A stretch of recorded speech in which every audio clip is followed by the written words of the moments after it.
আসসালামু আলাইকুম গাইস, কেমন আছেন সবাই? আশা করি ভালো আছেন। আজকে শোল মাছ রান্না করা হবে, তাই ভাজি ছাড়া শোল মাছটা ভুনা করব। আমি ভাজি রান্না করব না, শুধু শোল মাছটা ভুনা করব।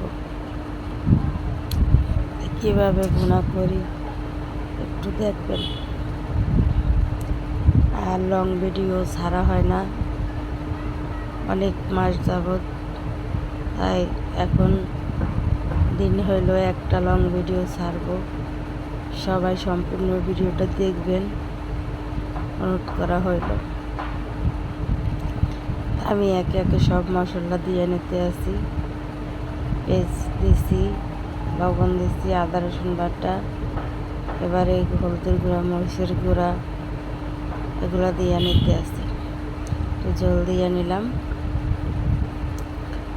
এখন আর একটু মশলা বাকি আছে, ওইটাও দিয়ে দেব। সামান্য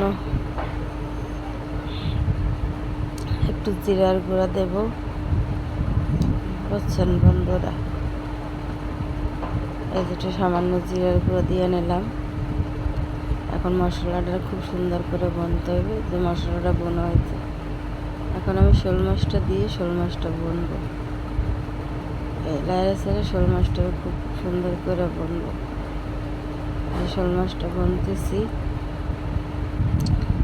আপনারা যারা নতুন আছেন তারা একে অপরকে সাপোর্ট করবেন।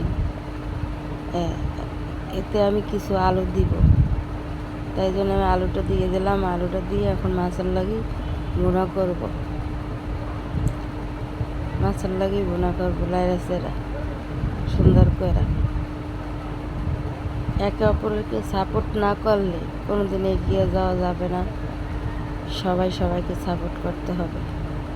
দেখেন আমি শোল মাছটা ভুনা করছি। এখন আমি একটু জল দিয়ে দেব। এই যে জল দিয়ে দিলাম পরিমাণ মতো।